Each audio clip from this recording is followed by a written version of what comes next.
بسم الله الرحمن الرحيم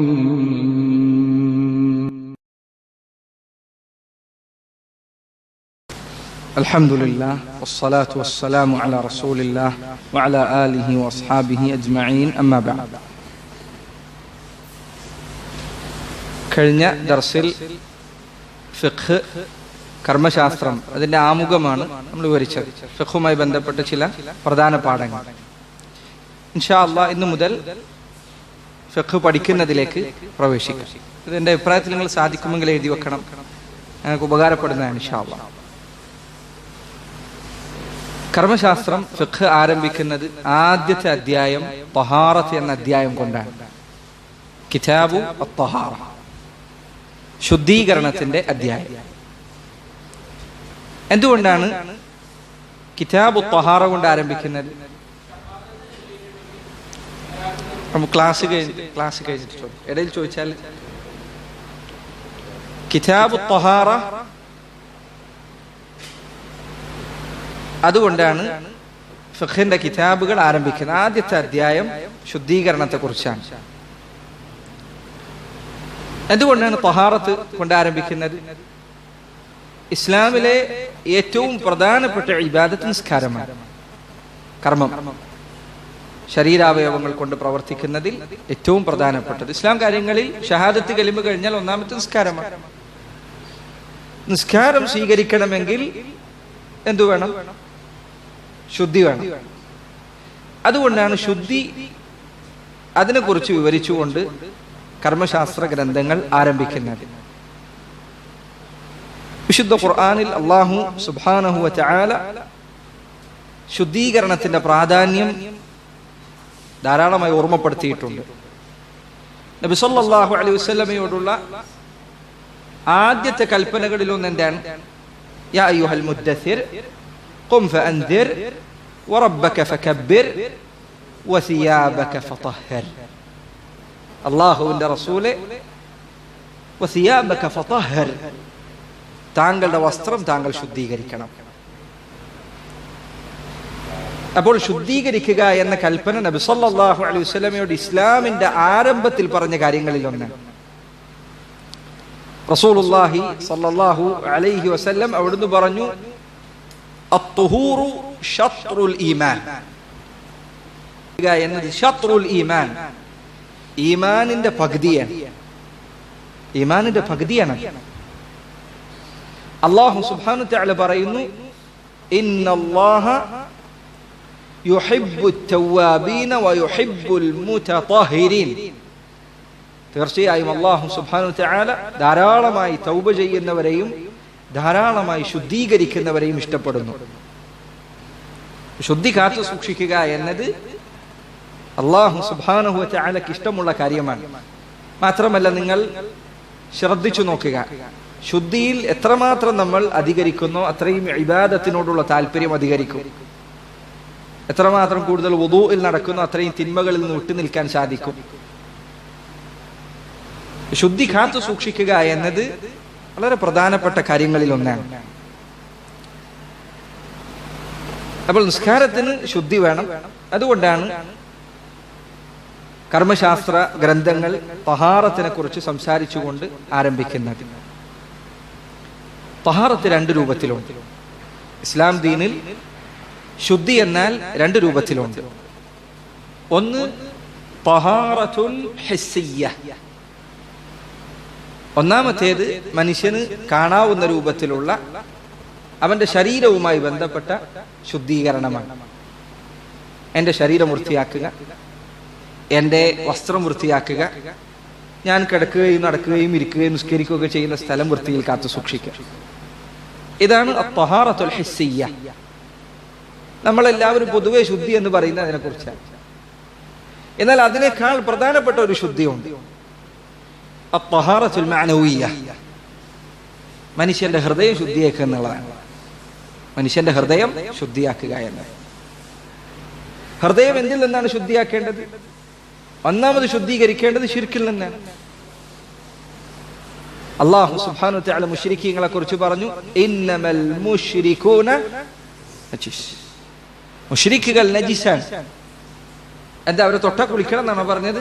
അല്ല, അവരുടെ ഹൃദയത്തിലുള്ളത് അടുപ്പിക്കാൻ കഴിയാത്ത മാലിന്യമാണ്. അല്ലാഹു അല്ലാത്തവരെ ഇബാദത്ത് ചെയ്യുക എന്നതാണ് ശിർക്കാൻ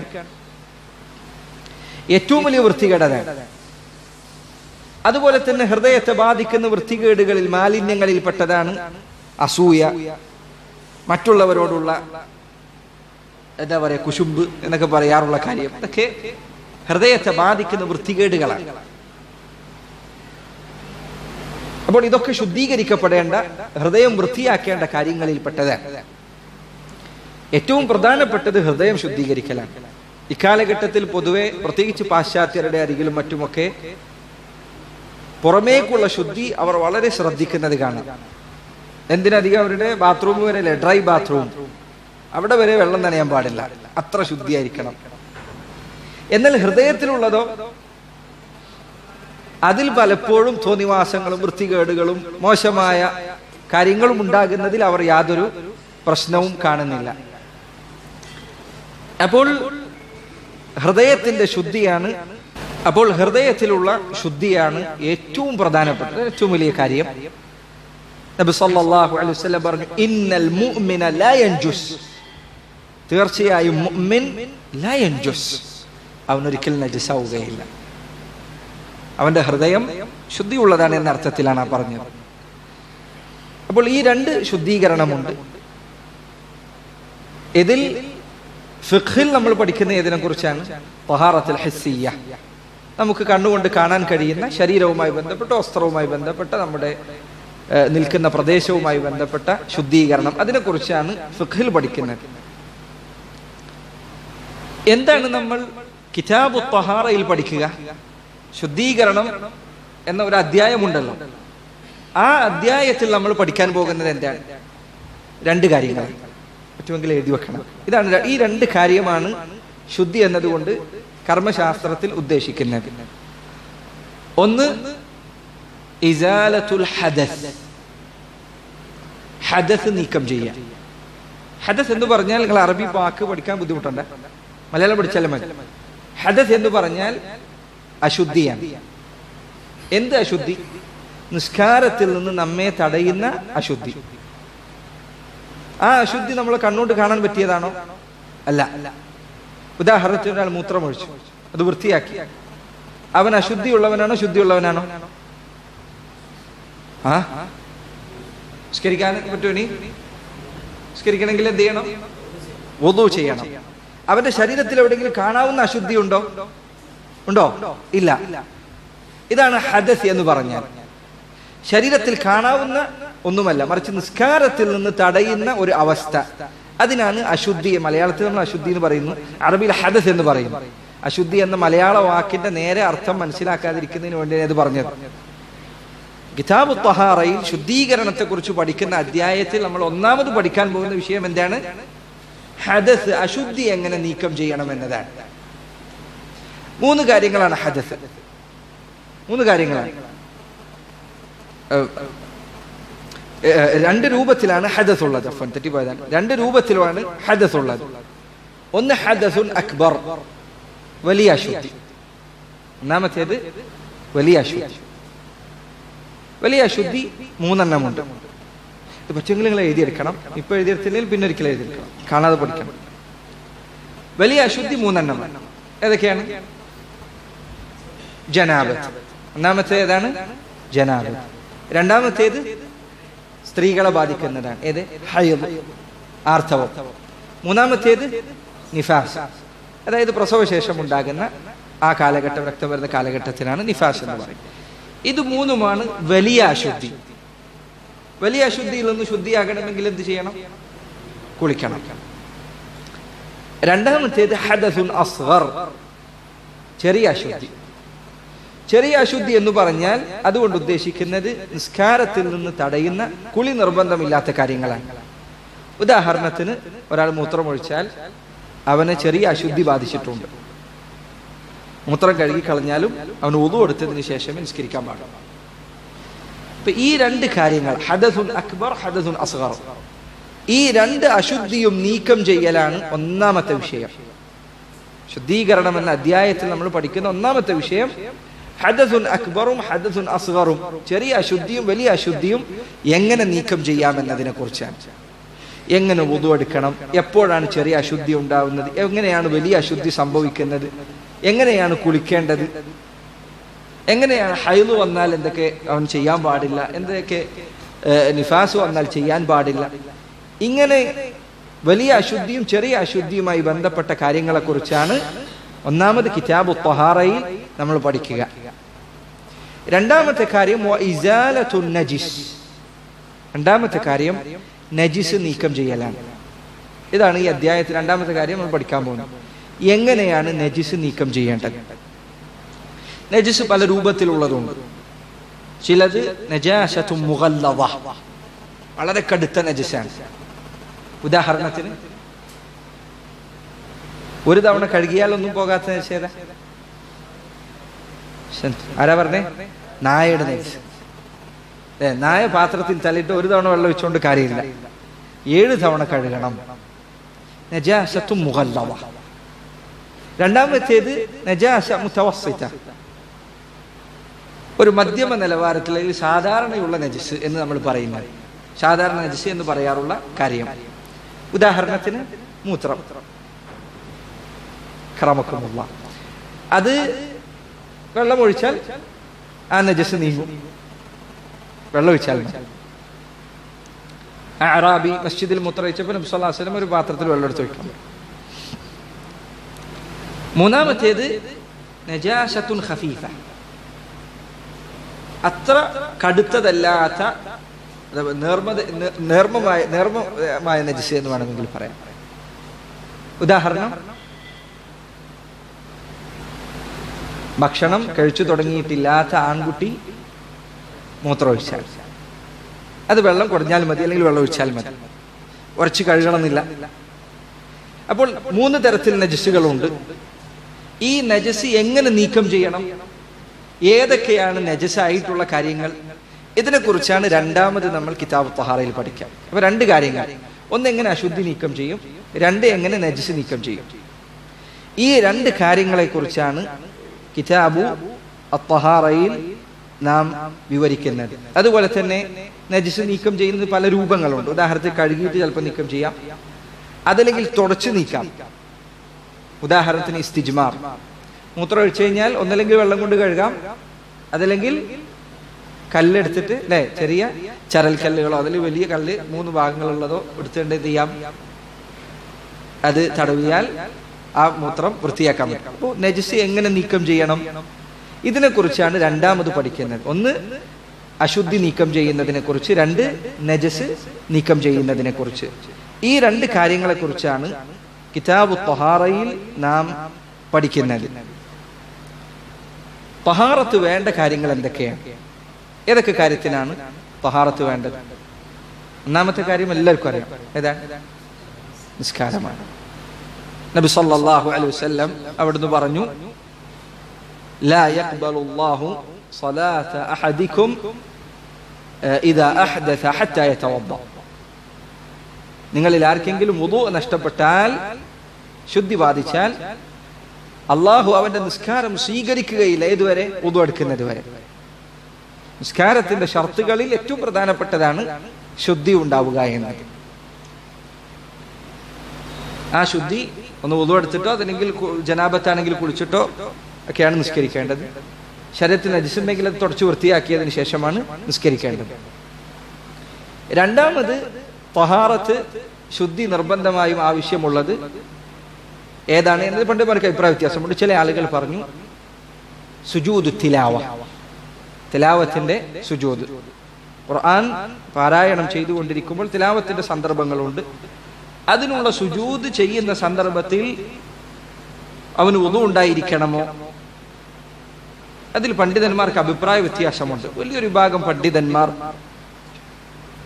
വിഭാഗം പണ്ഡിതന്മാർ സുജൂദ് തിലാവത്തിന് വുദു വേണമെന്ന അഭിപ്രായമുള്ളവരാണ്. ചില ആളുകൾ ചോദിച്ചേക്കാം, അപ്പൊ ഖുർആൻ ഓതുമ്പോൾ വുദു ഉണ്ടാവുമല്ലോ എന്ന് ചില ചോദിച്ചേക്കാം. ഖുർആൻ ഓതുമ്പോൾ വുദു ഉണ്ടാവുക എന്നതാണ് ഏറ്റവും നല്ലത്. പക്ഷെ ഖുർആൻ ഓതാൻ വുദു നിർബന്ധമില്ല. മുസ്ഹഫ് തൊടാനാണ് വുദൂ നിർബന്ധമുള്ളത്. ഒരാൾ മനസ്സിൽ നിന്ന് ഖുർആൻ ഓതാണെങ്കിലും വുദൂ എടുക്കലാണ് ഏറ്റവും നല്ലത്. പക്ഷേ മനസ്സിൽ നിന്ന് ഖുർആൻ ഓതുന്നതിന് വുദൂഇന്റെ നിർബന്ധമില്ല.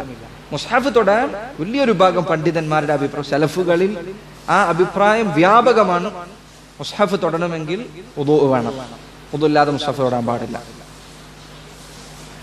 ഹദീസ് വന്നിട്ടുണ്ട്, നബി സല്ലല്ലാഹു അലൈഹി വസല്ലമയുടെ ഹദീസിൽ അവിടുന്ന് പറഞ്ഞു, അല്ലാ യമസ്സഹു ഇല്ലാ താഹിർ, ശുദ്ധിയുള്ളവനല്ലാതെ മുസ്ഹഫ് തൊടാൻ പാടില്ല. നടക്കുകയാണെങ്കിൽ ഈ ശബ്ദം, അല്ലാ യമസ്സഹു ഇല്ലാ താഹിർ.